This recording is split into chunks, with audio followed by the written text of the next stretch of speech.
So this patient's coming in for removal of a lesion that's been there for a number of years. It's quite firm, and even though it's likely more of a cyst, there's 4 types of skin cancers that we worry about. The more common ones are basal cell, squamous cell, then there's something called a Meckel's cancer, and then there's melanoma. This has components of a Meckel's, and because of that and because it's more firm, I'm going to just do an elliptical incision as opposed to just doing a straight forward incision and cutting it out. That way we'll know it's outside, it's completely taken out, even though I think in all likelihood this is just more a basic cyst, so we'll see. So it doesn't hurt again when I do that for you? No. So we've put general anesthesia, local anesthesia, sorry, underneath this area, and this is the actual path by which I'm actually going to be excising this. So this is our number 15 blade here. Try not to think about it. I'm trying. As long as you don't feel, you don't have to. So beyond the normal anxiety that everybody has with this particular patient's had some bad luck with anesthesia. So we want to make sure that we have really good anesthesia with this. So for this one you're doing, you just want to make sure we pass through the dermis to the hypodermis. You can tell, just like here, when it releases, it opens up, so you can tell how there we're through the actual dermis and epidermis and into the hypodermis.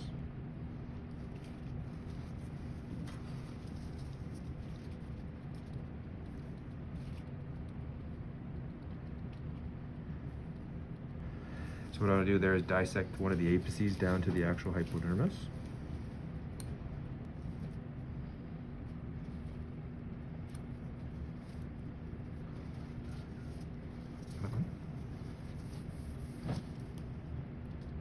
And when you see that muscular component like that, you know that we're into the hypodermis. You're okay? Yeah, I'm just bearing with it.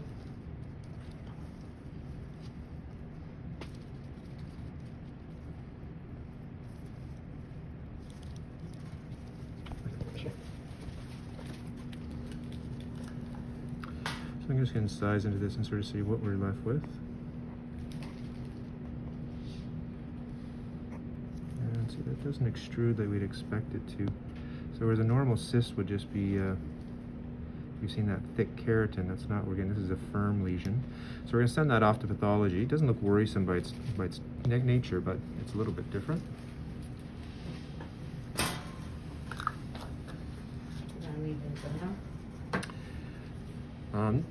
No, I don't think so. Can you give me the bifurcator? Yes.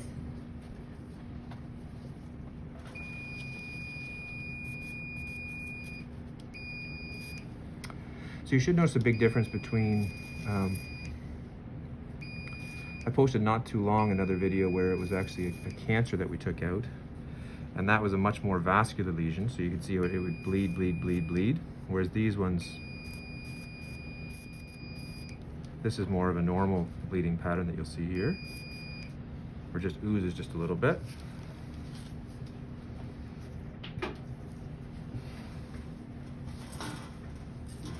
But even if you have extensive bleeds, as long as you capture the actual blood vessels, you shouldn't have any trouble whatsoever. You're okay still? Yep.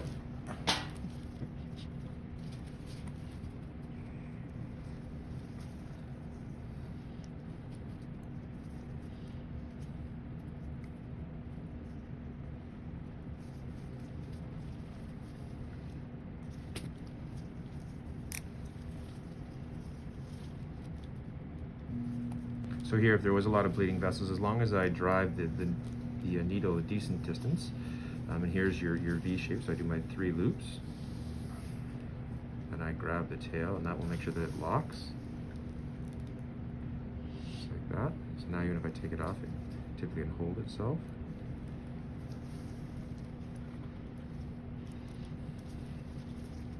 I can give it a second.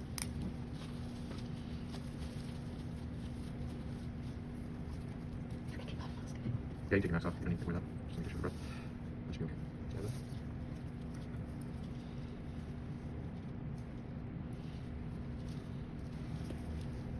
so in cases like this where it's a medium-sized ellipse, but I'm electing not to put a dermal stitch in, then I just go from both sides just to pull it together a bit easier.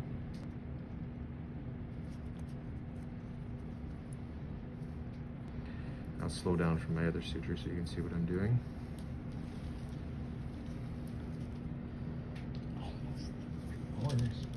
We're getting there.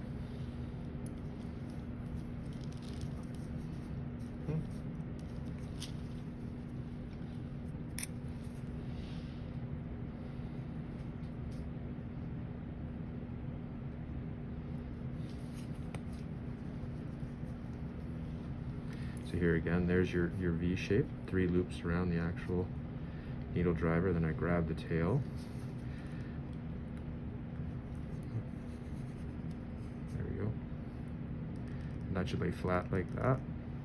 And that allows it to pull and hold tension, so even when I let go, it holds itself.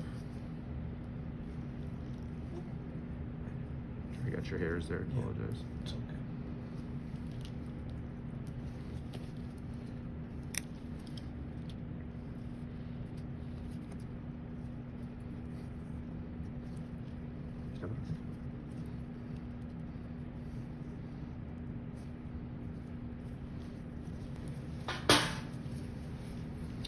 So then here, whenever I've had where tail's grabbed, I just take that out like that, just like that. I just want to make sure there's no hairs in there either.